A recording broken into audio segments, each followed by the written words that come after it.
Hi, I'm Bob Maher here with Mike Solomossy talking about his vintage Super Dig deck. So Mike, why don't you tell us what you're trying to accomplish with this deck? So what the deck's trying to do is it's trying to leverage dig through time. So I play 4 dig through times and I also play 3 impulses. So you're just trying to control using hard counters such as Mana Drain and Force of Will to buy you time to either win the game with Jace's ultimate or attacking with Vendilion Click and Dragonlord Ujutai, and you use Moat to stop ground forces from attacking you. Great. Why don't we start off with some of the things that are missing in what a lot of people think the standard build for a vintage deck like this, like Mental Misstep or Preordain. What caused you to make choices away from that? The entire reason I'm playing this deck is because I do not want to get into a Mental Misstep or a Chalice at one fight. I don't think Mental Misstep is very good. It is very good if you're playing in the Gush Creatures mirror, but otherwise, like this deck, for example, the only 1-drops are the obvious cards: Ancestral Recall, Brainstorm, Swords of Plowshares, realistically a Tear you can get in Soul Ring, because the Gush Creatures deck is really good at leveraging Mental Misstep and Pyroblast, so I want to win all my counter battles. And I feel like the people that are playing Mental Misstep or main deck Pyroblast, for example, are leveraging too well against the blue decks at the expense of their matchup against Oath, Dredge, and Mishra's Workshop. Mishra's Workshop, because of card availability, will be somewhat sparse, but somewhat sparse at this event could still be 25 to 30%, but I have a feeling that many of those players will be at the top table. So I wanted to leverage against Chalice for 1 as well, so I don't play Preordain because I want to be able to Mana Drain things at all times. Preordain also just doesn't dig far enough. So I'm playing Impulse because in the early game I want to be able to dig for sideboard cards against Oath or Dredge or those fast decks, and then I want to be able to hit lands against Workshops. So the casting cost of 2 means it's not going to get Mental Misstepped because people like Andy Brassman Probasco are cutting Mental Misstep, and then there's other players like Rich Shea that are playing 4 and are sworn to play 4 and throw it at whatever costs 1. There's not a worse feeling than keeping a land light hand on Preordain and getting it Mental Misstepped. So with this deck, you can keep a land light hand with like a land and a Mox and use Impulse, and if things go downhill, you can dig 4 cards deep, or if you just need a second land, you can dig 4 cards for that land. So you're leveraging that, and you're leveraging Dak Faden to really get through your deck, and then that turns on Dig Through Time, and once you get Dig Through Time going, the deck is really well at staying ahead. Great. So what decks do you think you're most favored against?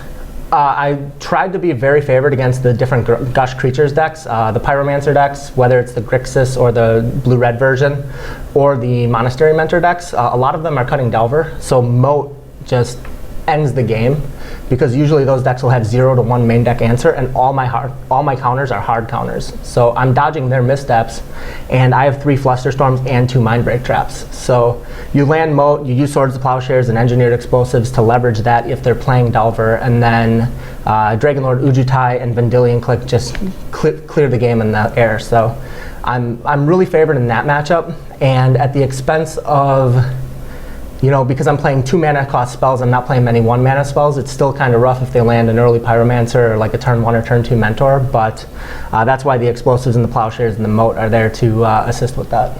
Great. So what do you think you're least favored against? What are you hoping you're not playing against? I hope to not play against Workshops. Not that I'm not necessarily favored, but I don't feel like anybody's favored right now. The average to semi-above average Workshop hand on the play will beat 95% of the decks in this format. And then I don't want to play against Dredge just because I really don't like the concept of basically auto-losing game 1, but I could potentially rock Engineered Explosives and Moat to beat that matchup. So in my testing, I find that if somebody runs the Gaddock Teeg Humans deck, Gaddock Teeg is problematic, though the rest of the humans aren't really much of an issue. Okay. So I hope I avoid Gaddock Teeg as a card more than anything. Great. So, I see 1-ofs in your deck here and there, and it seems tough that Moat is your big kind of backbreaker for a lot of those creature decks. Do you find that 4 Dig Through Times and 3 Impulses let you see a ton of your deck? Is that why we went that direction, or is there something here I'm missing with the way this plays out? I've had game states where I cast a second Dig Through Time, and then I see the first card from one of my dig through times that I buried. So like I've rifled through about 40 cards in my deck on average per game. So you're rifling through your deck really fast because you have Dak Fayden, you have Jace, dig through time, Impulse, you still have Ancestral. And against those decks, even flashing Vendilion Click if it's not even a control matchup and just, you know, 1-for-1ing their guy is really good. And then I can do 2-for-1s or 3-for-1s with Engineered Explosives in that matchup as long as like Gaddock Teeg isn't in play. And then you can either land Moat or even Dragonlord Ujutai, because if he lands, I get to choose if he's going to be killed by Red Blast or Swords of Plowshares, because I can just not attack with him, and you can't kill it outside of maybe like a Balance or a Supreme Verdict until I untap and I turn Mana Drain back online or I turn another dig online. So I've got a lot of action to make sure that he stays alive. And then the Moat, you know, with all of my digging and all of my draws, I find it in the matchups I need it, and it's actually really effective if I get a chance to resolve it against workshops as well, so I actually keep it in that matchup too. So what are the big things you're trying to address with your sideboard? So I have one card that really comes in against the blue decks just because I think it's hilarious, and that's Teferi, Mage's Elfir. If you run into a landstill deck and you can resolve that, or you run into the, I call it the Gush Creatures deck for all the Gush variants, and you can resolve that, then they can't really interact with you much anymore. And when I turn on Mana Drain and they can't actually interact with me, Mana Draining their Dig Through Time or their Gush, and then turning on my Dig Through Times, it really goes downhill real fast. I have one Supreme Verdict that answers the Merfolk if it shows up, which always seems to be a little bit popular with a couple of players, like Joel Lim always plays Merfolk. And then it also answers some of the creature decks. It comes in against the token decks as well. I have a lot of Workshop and a lot of Dredge Hate, because if you're not prepared to beat those two decks this weekend, you are not prepared to top 8 this tournament. So I board in 4 Ingot Chewers because I'm trying to 1-for-1 early so that I can get to my late game where I can resolve a Jace and I can resolve Dak Fayden and maybe steal something, and Engineered Explosives is really good there because you can play it through a sphere or two with the Sunburst.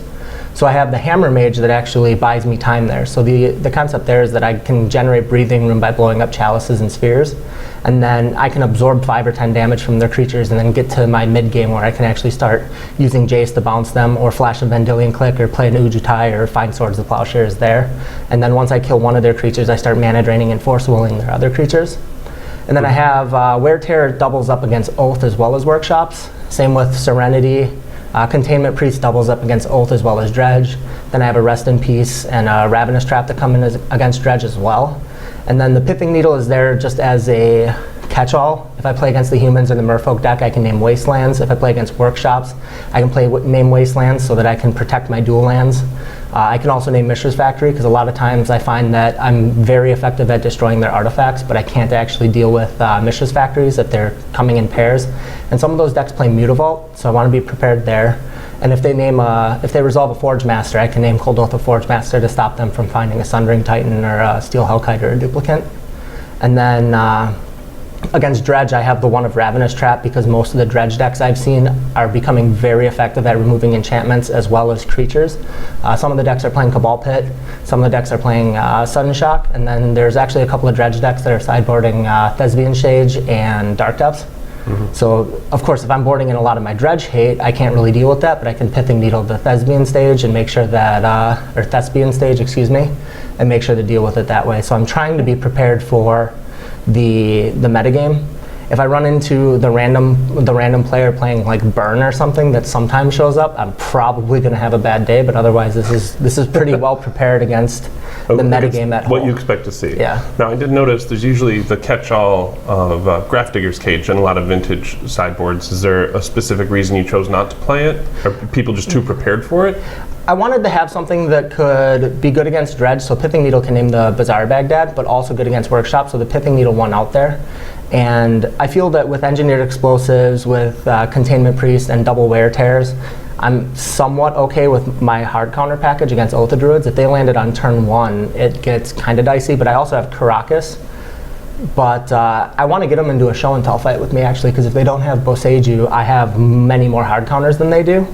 And it gets to the point where their life gets ticked down real quickly by Vendilion Clicks and their spirits. So whenever I play a control deck, my game plan against Oath is to become Spirit aggro in games 2 and game 3 and let their lands give me creatures to kill them with by just stopping everything they're trying to do. Great. Well, thanks for taking the time to explain your Super Dig deck to us. I hope everything goes well. I'm hoping it goes well too. I do have to thank Brandon Dempsey. He originally created the original boat control deck, which I took and modified.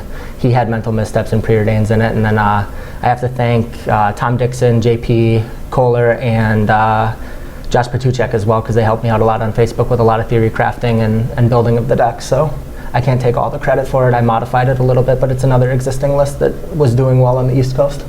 Great. Thank you very much for your time.